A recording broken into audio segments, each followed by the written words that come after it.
Ensure that the sex you're having is all about them and giving them such a good time that they will be increasingly open to wanting to explore experiences together. What also works is poppers.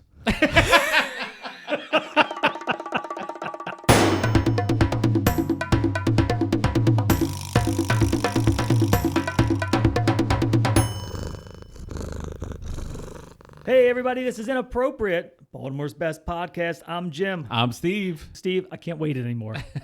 We're not even getting past the intros. I could barely get my name out. I have to show you this headline. So, everybody, if you have not been hanging out with us for a while, this is your first episode. Occasionally, I have these headlines that I just pull, and the headline will give you everything you need to know. You don't need to read the article. Yeah, there's no point after this. This one is such a visual one. It's hard. I'm going to have Steve paint the picture of this guy. This is a twofer because the headline and they have a picture of the guy. So the headline, Florida man, 37, arrested for kidnapping 27 people and forcing them to play Yahtzee for 36 hours straight. Okay. Steve, here's the guy.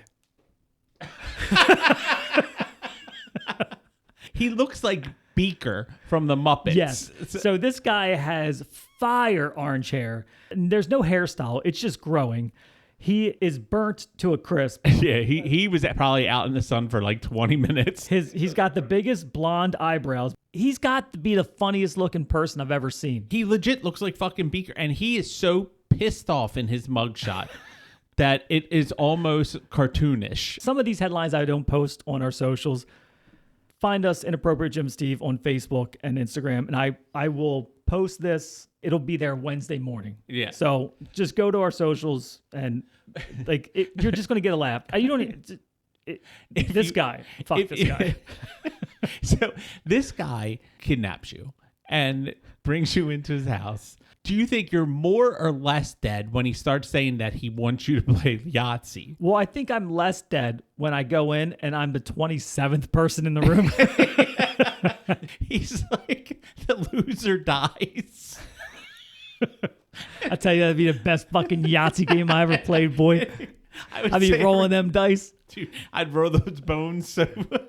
All right, moving on real quick because we're talking about the Florida man, and this is also as Florida man as you get. Florida man arrested for hanging onto a traffic light and shitting on the cars passing underneath. Dave Matthews did. And this guy's definitely on meth. Oh, yeah. He looks like he's got he looks homeless. Yeah, I'm surprised he could shit because most meth heads, they don't shit. Did it say he was on a light post? He climbed up to a traffic light. Just by his face, he doesn't look like he could climb up a fucking light post. That's what I was thinking. To climb up a fucking traffic light? I thought it was a little impressive. And when you shit, you're using a lot of muscle. Yeah, you have to like wrap your leg around like a fucking koala bear or something. He's up there. Yeah, he's like hanging. And he had to get naked first, right? Because how do you hang and then pull down your pants? If you're climbing up to a traffic light to take a shit on cars that pass by, you're probably already naked. Do you think? Do you think that was his intention, or do you think it was more of while I'm up here, might as well take some shits on people? He just wanted to climb up there, and because it's probably the first time his body has gotten exercise. Yeah, it kicked in his metabolism, and he just had to shit. He was like, "What else am I gonna fucking do up here? I might as well take super clean, take a shit." Oh, that's so fucking good.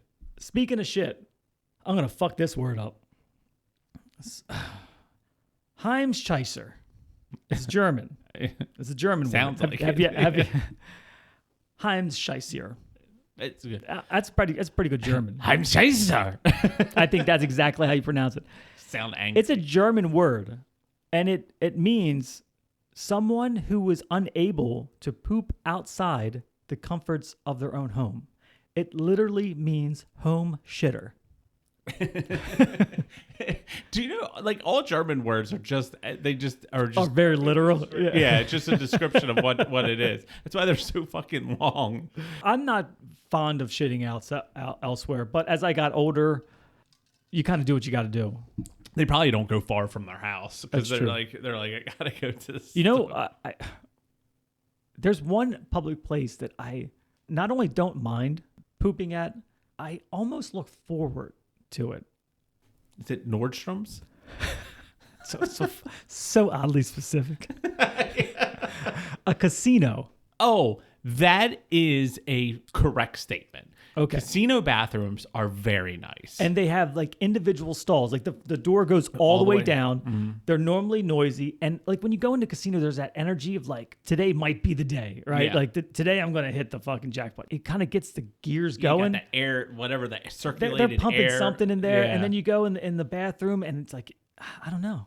I don't go to the casino that often for it to become a thing.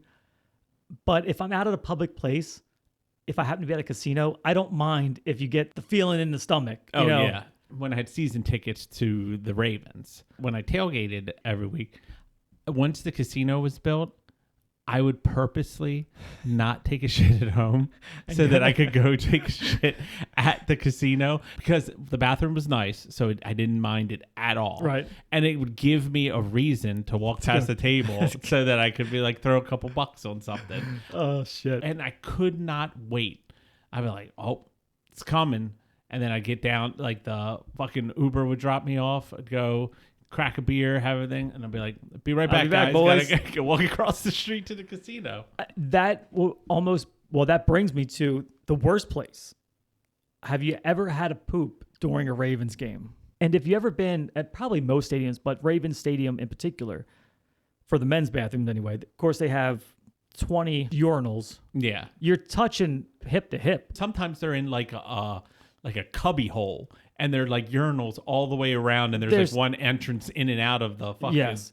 And then there's 3 stalls. There's always 3 stalls. 3 Yeah. fucking stalls. And the line is so fucking Yes. long. Feet forward or feet back. Yeah. Like that is what you're looking under. Be like, oh, this guy's fucking taking a shit. You know, and then everyone's around going, oh, you know, the line shimmies over. To very few times that I've had to go.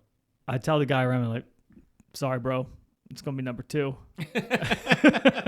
Like, I mean, but do you try to hurry up, or you're just like, however it is? But when it gets later in the season, you have like 3 fucking layers. Yeah. You know what I Yeah, mean? it You takes got a your lot coat, to get. you got your hat, like, and the floor by second quarters is a river That's of piss. exactly what I was going to get. So it's say not next. an easy process. Yeah, because you can't just drop your clothes down because it is just a constant stream. It's of horrible. piss. I don't understand how that fucking happens. Because there's a bunch, nothing but drunk people trying to get in and out quick.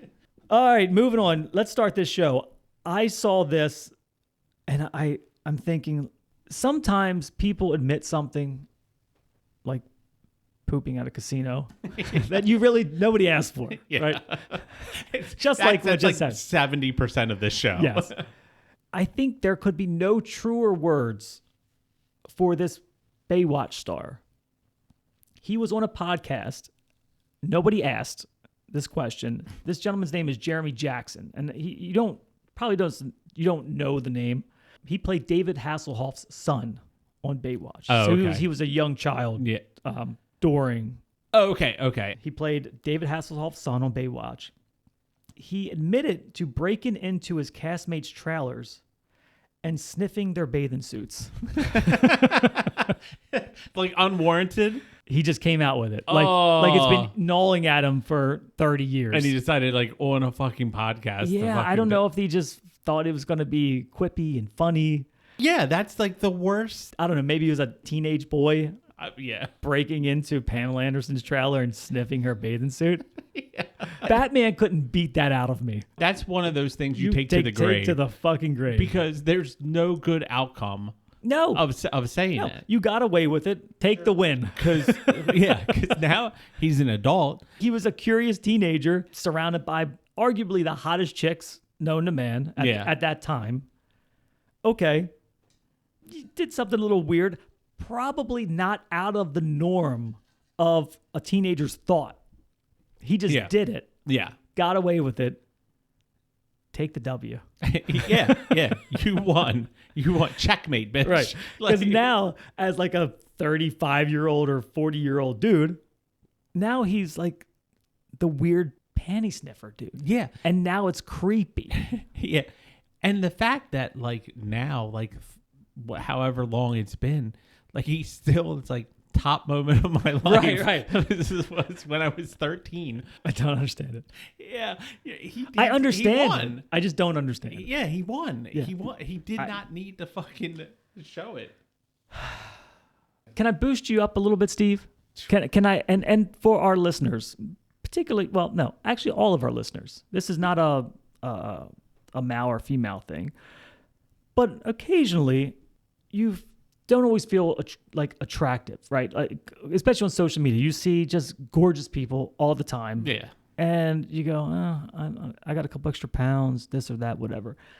And this isn't like a self-help thing, but this is just maybe just to put things in perspective. Life is all about how you view it. If 99% of the world's population finds you unattractive, that in itself, you're like, fuck me. I'm ugly. But that also means that 75 million people on Earth find you attractive. Yeah, that's So focus on the positive. Yes. Like, even if 99% of the people, like, that motherfucker's ugly. I know. You're going to find 75 million people that are like, I dig that cat. He tickles my fancy.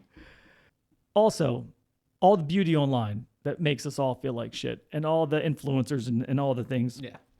I saw this lady, she has her own page, and she goes on to show you how all these influencers are, everybody knows people embellish online. Yeah. You only post the things that you want to see, but their entire personality and everything they surround themselves with is entirely made up.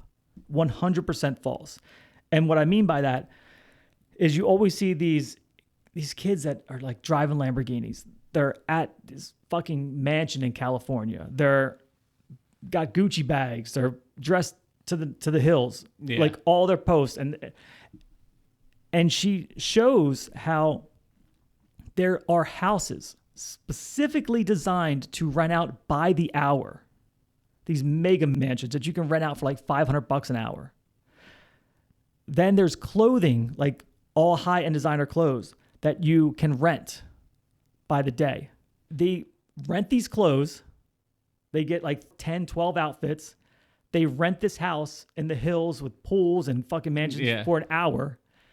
They just go in and take a massive amount of pictures and 1 minute video clips, and they change, and they do it like they've been living there. Yeah, so they're they have working content, for that 1 hour to load up their content queue. for the next month. That's so fucking. A lot of them will rent a Lamborghini for a weekend, which you can rent a Lamborghini for a weekend for about $2,500, and like 6 or 7 of them will rent this Lamborghini. And then each take pictures with it. Yep, and they're driving around. They get their reels. They get this is that. So for like $1,000, you can have almost like a month's worth of content that makes you look like you're fucking living this crazy lifestyle. I honestly had no clue that you could rent mansions by the hour, like to do that shit. But fucking people just, I mean, I guess because it works, people see it, and then they make money off of it. Well, they make money by like of course you get your followers, and then you get your brand deals. Yeah. And then a lot of these people, like, I see it a lot because I'm in real estate, so I get a lot of real estate. Like, I'm 21 years old and I've flipped 1 billion fucking houses and buy my course. Oh, I so they show this kid pull up in a Lamborghini to his house, wearing designer clothes, and like, I started 12 months ago with none of my own money, and blah blah blah. This is my house. I just bought this. You know what I mean? And then people go, "Oh, I want that." So then they buy this fucking course that, is nothing. How to overcome objections. I mean, it just, probably just some generic shit. Oh. Most casting agencies who want to pimp a product, whatever it is, it could be anything. They won't look at you unless you have at least 50,000 like TikTok followers, or like some type of following over 50,000. So like, that's just the goal. Once you get there, a lot more doors open up for right? you. Because then they're like, oh well, I'll give you this free product, you pimp it, and they might not make any money, but they get this free product, or they make like pennies. Yeah. Don't believe anything. Not even like don't believe some shit you see online. Don't believe anything that Yeah. you see online. You can add those fucking filters. And they've gotten good. Yeah. Those yeah. filters have gotten. I mean, just look at the AI pictures that I've been posting. Like obviously some like I purposely do them to be so dramatically fake. Yeah. But like the picture itself is ridiculous. But the quality of the AI picture of your face on some shit is remarkable. Yes. I get so jealous of some of them. Like why don't I look like that? Yeah. Like I could easily I could achieve that. I showed some of them to my wife, like the one with wearing a cowboy hat, like with the armor, and she's like, "You know, you don't look like this." And I was like, "I could look like this." I choose not to. A lot of times, people on social media will take pictures and they do like whatever it is to like remove blemishes and things on their face, and then they do it to every fucking picture. So you got to like keep up the game. Like you got to keep the Yes, you can't keep really the charade going. Yeah, keep the charade going. So you do it, and then I always like when they take a picture with like their boyfriend or a friend because it does it on both people. So then the other person looks like a fucking cartoon character. Yeah, they I mean, there's no facial features. It's just two nostrils, eyes, and a mouth. I know a person that inside their house, they got a big photo, like a 16:9 of a family picture, but it has that fucking filter on it. So the wife looks good, but then the husband looks weird and all the kids look weird. And I was like, it looks so fucking stupid.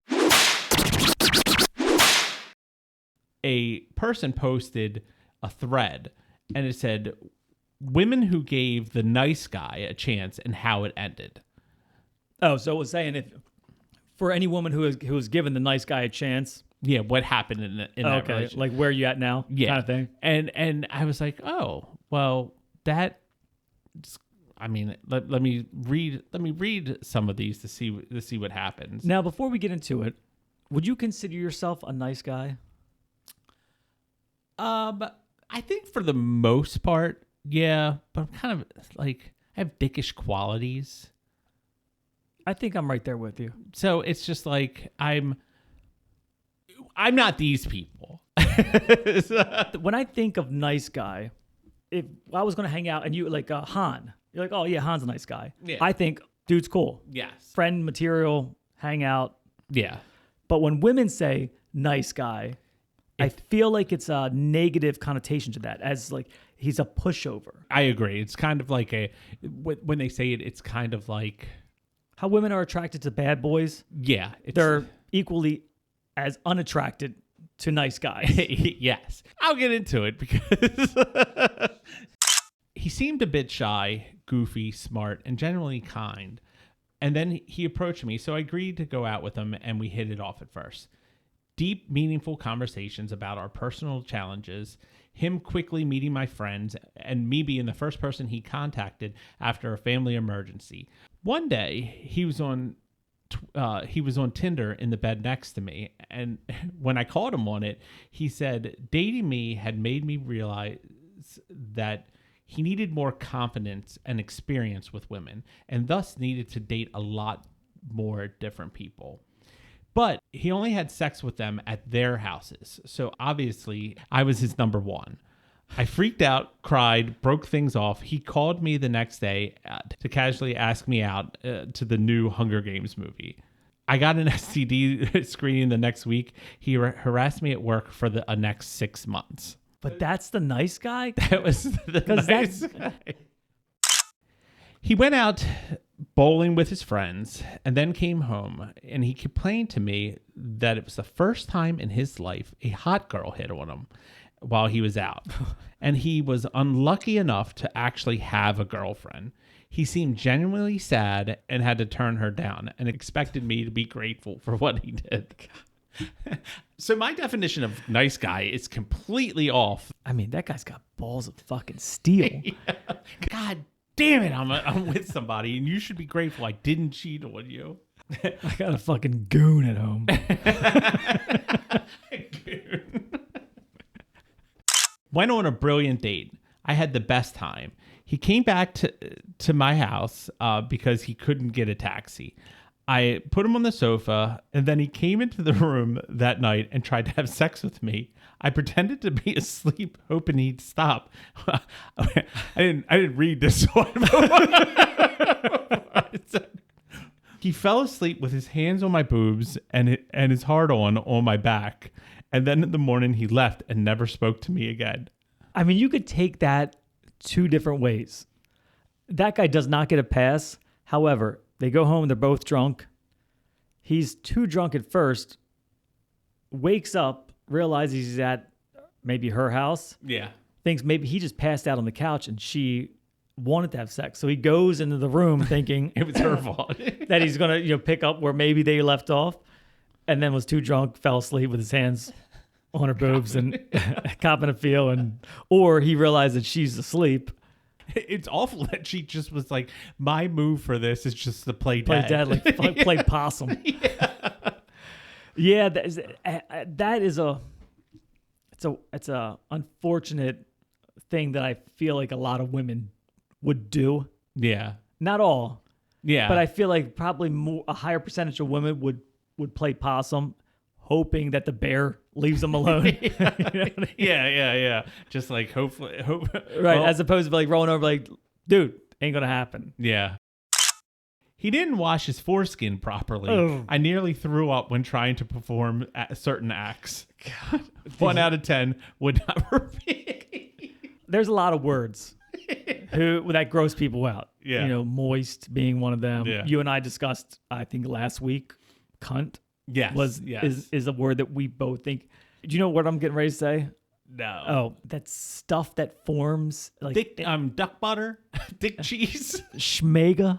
Oh yeah, I know. Schmegma. Yeah, Yes. schmegma. Yeah, I don't like that I think word. that might be the grossest word in the yeah. English dictionary. Just because you could actually picture what it is. If you didn't know, you just heard the word, you would think it'd be like some Jewish breakfast spread. I only know one person, actually know one person that hasn't been circumcised. So I don't have much reference to this, but I think it's hard to keep clean. Yeah, I always hear that if you have the pouch, you gotta use a Q-tip and God.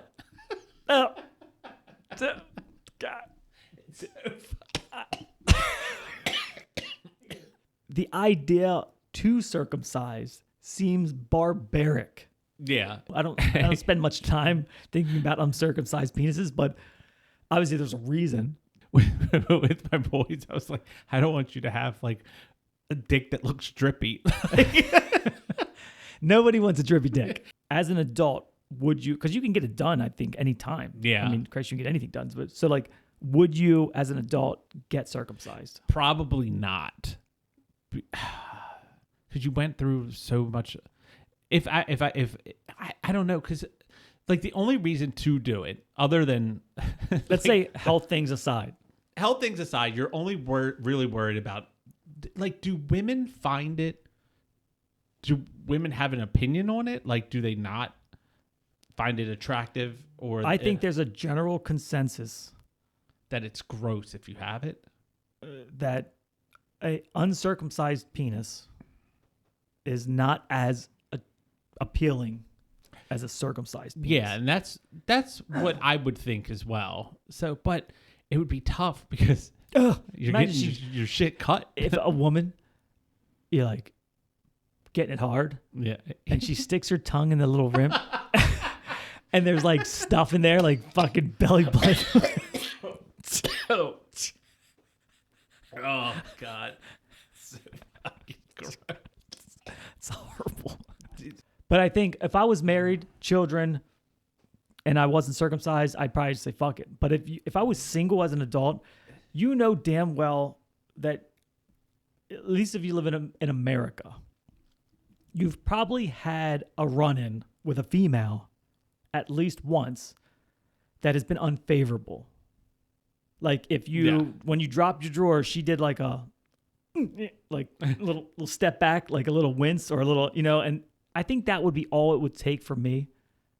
And I'd be like, I'm scheduling surgery. Yeah. Like, it's a huge blow to your, you know what I mean? Like the male ego is so fragile. As much as we want to be like, oh, dude, we are sensitive creatures. Like we are. And when it comes to sex and your penis, there's no topic that can even come close to the sensitivity that will break a man, right? Because that's why, like, when you break up with a girl, what's the first thing you say? Small dick. You know what I mean? Like that. Like it's like because that can hit straight to the heart, right? Like it stabs you right through the foreskin. Yeah. There was a show I would watch. It was Howard Stern. Where one of the guys that worked on the staff had an uncircumcised penis, and he just loved to show it off. And they had a game of seeing how many Skittles he could shove in his foreskin. Like a squirrel storing nuts. Yeah, and he got like 12. Oh my God. It was all bulged out. like a chipmunk's cheeks. Yeah, like a chipmunk's cheeks. And it was just like, you're like, what the hell? I got one more. He was a friend of a friend. We went on a date, and it just didn't click. Last thing I heard from him was a long rant about how immigrants were stealing his chance to get a girlfriend because girls like being mistreated by evil Muslims and the nice guy is forever alone. I've heard of immigrants stealing our jobs, but never about stealing our women. I know. That's not for black people.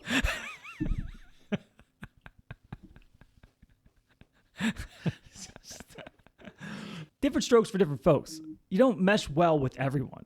And like, as a dude and you're dating, like, obviously you're going to strike out. You can't just go straight for that. Yeah. You got to get back on the horse. To close out the show here, since we love giving advice for people. Jim and Steve's advice line. Yep. 3 common sex moves that ruin relationships. Oh. And this has nothing to do with foreskins. But foreplay. Yes. Rim shot, please. And it's funny you say that because number 1, ignoring your partner's needs and boundaries. Okay. I don't know what the other 2 suggest, but if you are a man and you go, I need some sex tips. And the first one is you're not supposed to ignore your partner's needs, and you go, fuck, that's what I've been doing wrong. Yeah. You're so far beyond even needing sex tip number 2 or 3. Yeah. Like, you got to go back to the drawing board. The second one is begging for a sex act. I think that comes with maturity.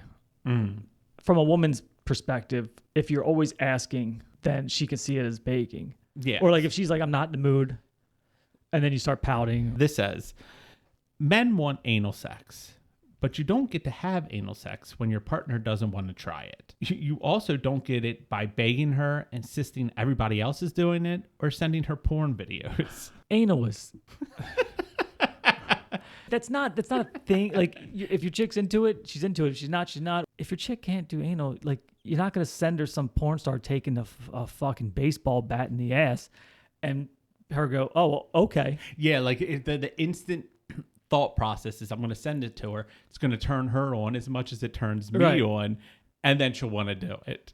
It says, instead, the expert advises that focusing on the other person's pleasure in every creative way you can will likely make them more willing to explore new moves with you. Ensure that the sex you're having is all about them and giving them such a good time that they will be increasingly open to wanting to explore experiences together. What also works is poppers.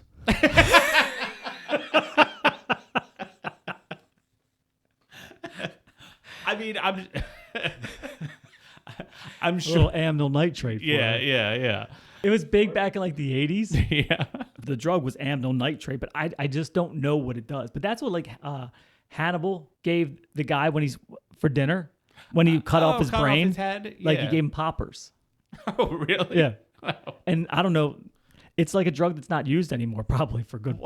What's the correlation between that and Because you can't feel a fucking thing. He cut his fucking skull off yeah, while he's yeah, eating. Like you are totally numb. Like yeah, okay, I think it was big in the gay scene back in the day. So you do a popper and then you won't feel it. you don't feel anything.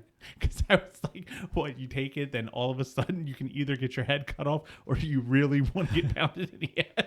I don't know if it was I think, but it makes sense. It makes sense that you can't feel it, because that dude was eating dinner, with his head fucking open. Poppers act as muscle relaxants, causing involuntary smooth muscle relaxation in tissues such as the throat and anus. Poppers are a group of chemicals that people breathe to inhale to get high. These party drugs are typically made with amyl nitrate or a similar substance. So there it is. Oh, it's not anal nitrate? Amyl. Oh, I always thought it was anal Well, nitrate. I mean, you could very easily just say anal nitrate because it relaxes your throat and anus. Like it only relaxes your throat and anus. Like, what else is more rapey drug? There is not a more rapey drug out there.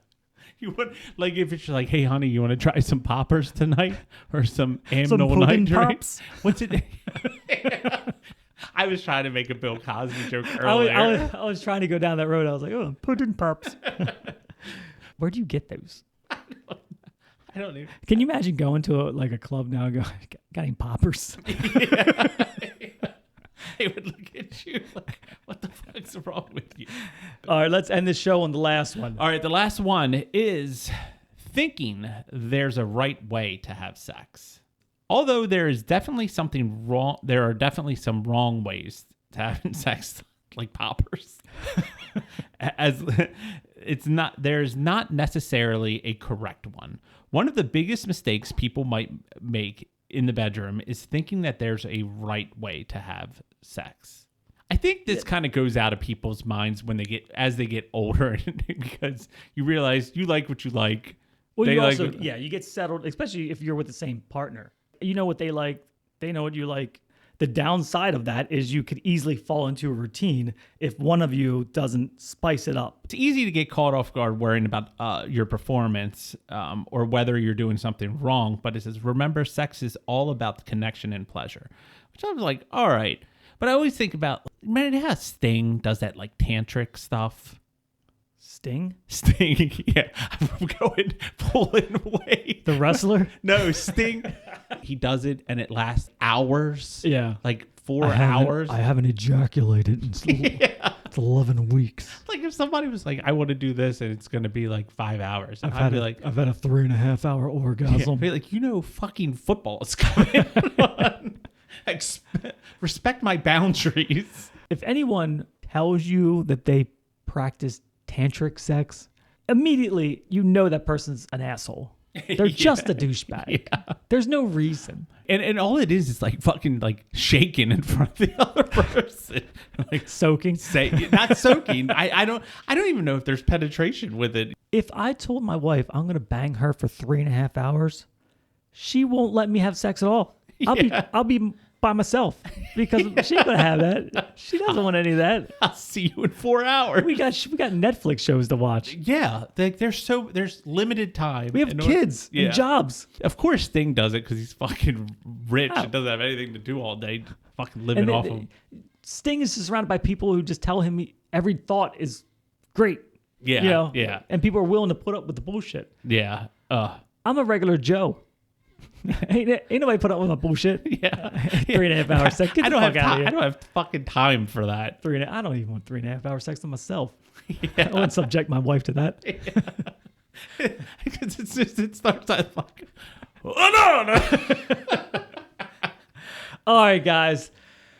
Thank you for hanging out with us yet again. Thank you very much. If any of our older listeners have done poppers, give us a call. Yes. Give us a call. Leave us a message. I want to hear all your popper stories. Yes. If you did poppers in prison, even better.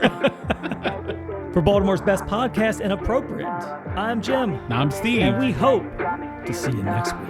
Girl, you got me shook from the way your body looks.